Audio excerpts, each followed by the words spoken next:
So I am really late harvesting my garlic scapes this year, which is actually pretty typical of me.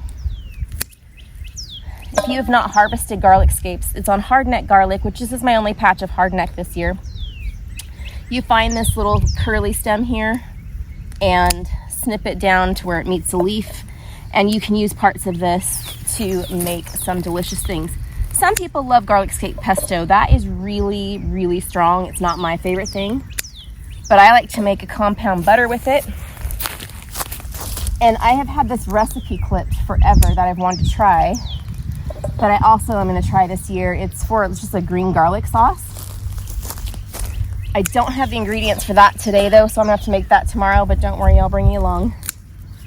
And we'll take this stuff inside to make garlic scape butter, compound butter. I'll just put like a pat of that on a steak or burger.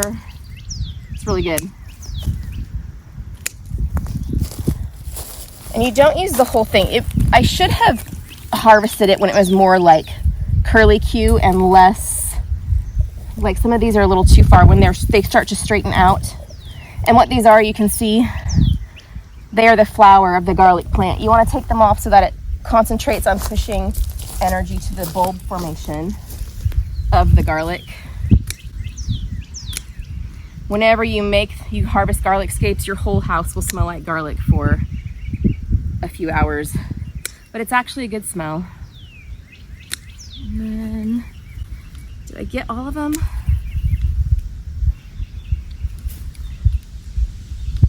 There's a straight one. See, this one's really straight. It's a little bit too far gone, so most of it will be hard. I'll have to find like the soft part right in here where it's still curly is what I will use.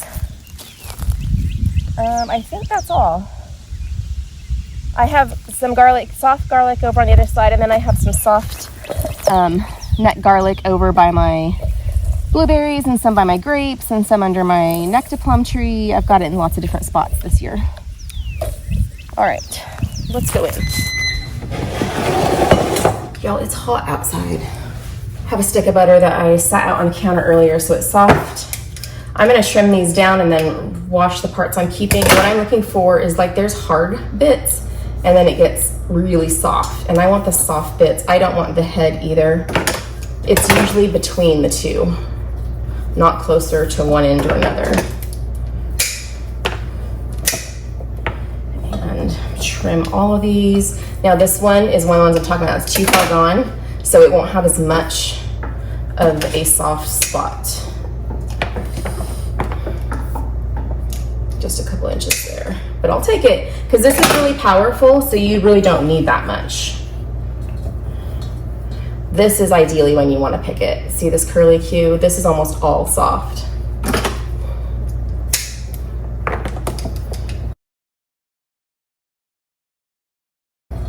And for me, as far as the top part, if it's all soft, I will cut right below where the white streak is. You can see that it gets darker here. That's where I'll cut it.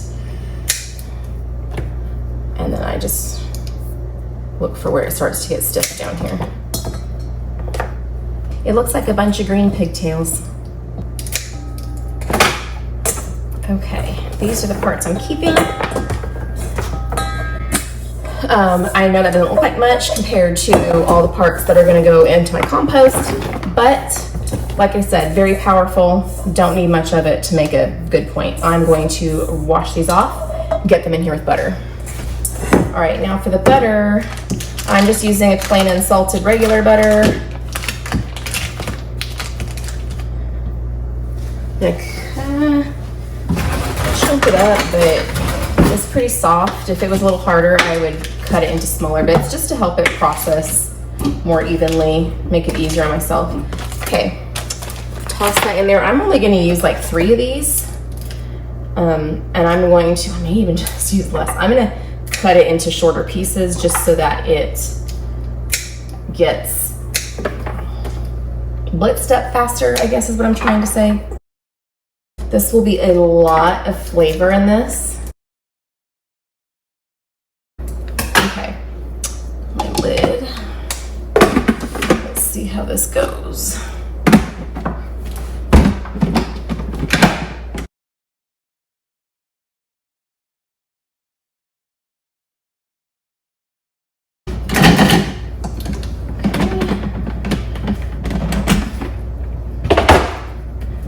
So I'm just scraping it down and kind of getting the big ball of butter that it makes separated out, scraped off the side. I'm not,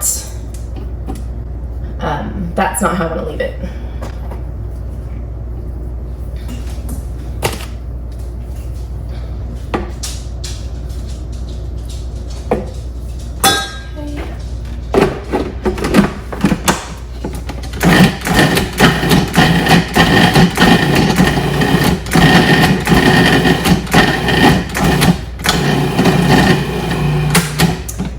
Looking like very much, and I'm wondering if I did 2 sticks last year. I do this every year, but I only do it once a year because the garlic scapes only come once a year, and sometimes I forget bits of what I do. I'm gonna get another stick of butter and I'm gonna soften it in the microwave and see if that helps, and then I'll add a few more scapes.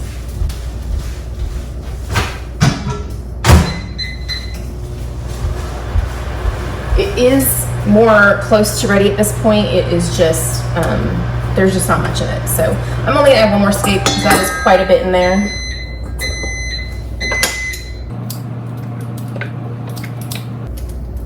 The larger one though. Where'd that go? Okay.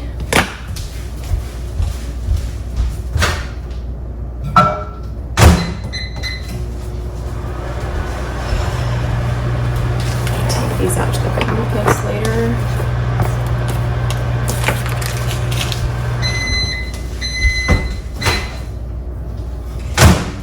That's nice and soft. Get this blitzed up.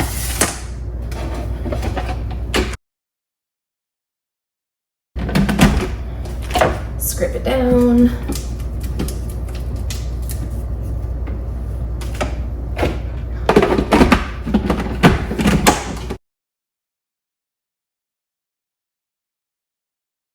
It's Monday. I wore a sweater to church yesterday because it was cold. Welcome to Tennessee. Now it's better. Okay, so here is what it looks like. It's pretty well incorporated and looking good. Here's what I do next. Let me get either wax paper or parchment paper. Okay, this way. And I'm going to take this out.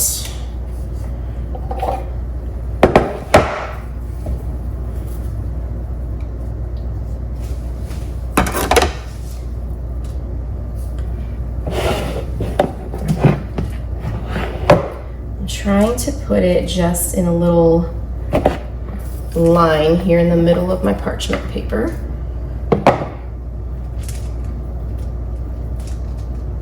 Okay. And from this point, I'm trying to make it as even as I can. It's not going to get even, or maybe you have better skills than I do. Okay, so at this point, I use the wax paper to kind of shape it into a log. I'll smush it together.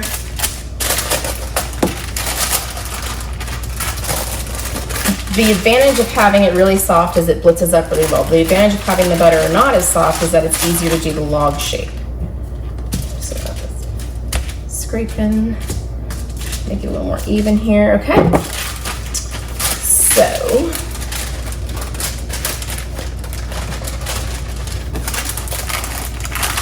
a general log shape is good enough for me. I'm not a perfectionist about this. So I can also use my things this way. Seal the ends, I'm gonna roll it up. I'm still evening it out as I go. Okay, just twist the ends.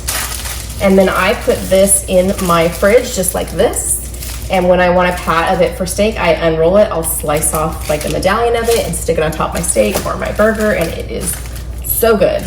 And it's very simple way to use your scapes. Put this in the fridge.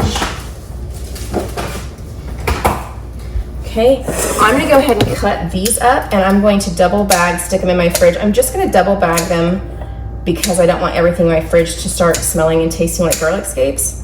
But that way they will be prepped and ready for tomorrow when I get home with my other ingredients and make my garlic sauce, my green garlic sauce.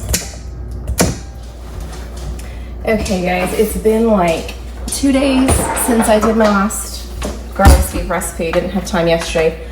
Pulled them out today to try this other one. And this is a new one to me. Oh, here it is. This is a new recipe to me. I have had this, I don't even know how many years, sitting in a folder. I cut it out of a magazine. I don't know what magazine. I can't find any little hints on any side. I don't remember what it said to try it on, but it's called green garlic sauce. And I noticed when I was reading it that it actually doesn't use, it uses the garlic scapes, the green garlic scapes. And I had wanted to try it and I just kept forgetting. And so this year I put it in my calendar, like my planner, I tucked it back. It was actually in June because that's normally when my garlic scapes are ready, but it's kind of early this year because of our mild winter, I think, and our crazy warm up in February. So I harvested them. I am looking at this recipe. It's very simple, really very simple. It only has a few ingredients. We've got the garlic scapes, which I double bagged so that my whole fridge would not smell like garlic or taste like garlic. I'm just gonna use some scissors here to cut these up. It says to use, which by the way, I'm sorry I can't link to this magazine. I have no idea what it was, but I will put the ingredients list below in the description box. It says 4 to 5 stalks of green garlic washed and trimmed. These have already been washed. I have already kind of cut these up. I'm gonna cut them a little smaller just to help them blitz better, but I'm going to just kind of guesstimate 4 to 5 stalks. Remembering that these were kind of small because I let them go a little bit too far, so wanting to use the tender parts.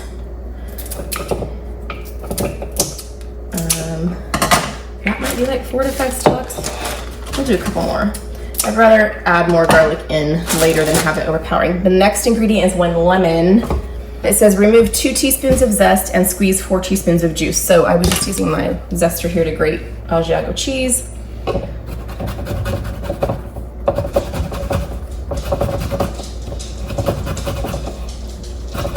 I think this is still gonna be a pretty strong sauce.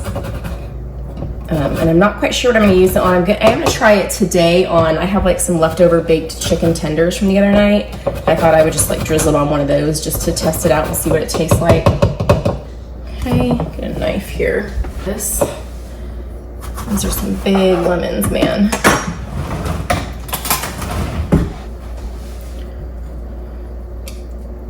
How many teaspoons?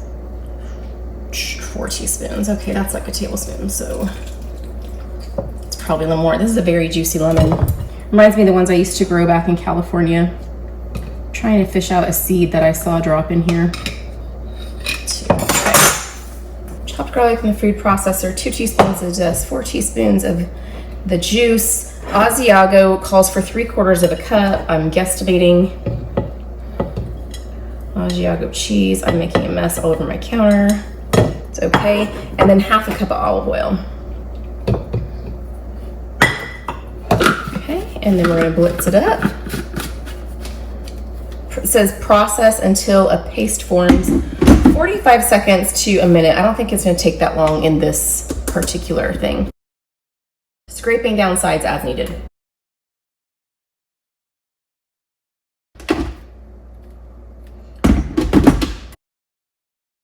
Okay, I think this is actually a little bit loose. I wouldn't call it a paste, but it is well blended.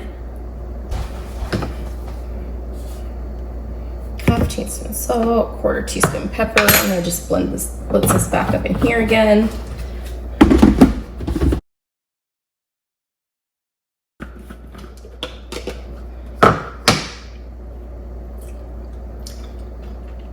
That is pretty good. I'm gonna add a touch more lemon juice. I was thinking when I added the salt, it wasn't gonna be enough, but that is plenty. It would have been too salty if I added more, but I do want more lemon. It doesn't have enough acid. So, let me grind this first. So one of the reasons I don't make garlic scape pesto, which is like the #1 suggestion you'll find online if you look for what to do with my garlic scapes, is because it's just like super strong garlic flavor. To me, it tastes like you are biting into a garlic clove. Yeah, that's good. Wow. So I do love the garlic scape butter. And I've been wanting to try this because I am one of those who likes to try to use all parts of the plant if I like it. And if you have not tried garlic scape pesto and want to, you're just making pesto, but you're replacing the basil with garlic scapes, which is why it's so strong. I suppose you could make it regular and just add a few garlic scapes in to make a garlicky pesto, and that would be a little bit calmer. That'd probably taste better to me. But you do you. So this is actually really good. I'm thinking this could be just smeared right over chicken or fish, like broil or grill it, and then just like take a spoonful and kind of swipe it across. That would be good. I'm gonna get a chicken strip here. I have these baked ones left over from dinner the other night. I'm just gonna dip one in here.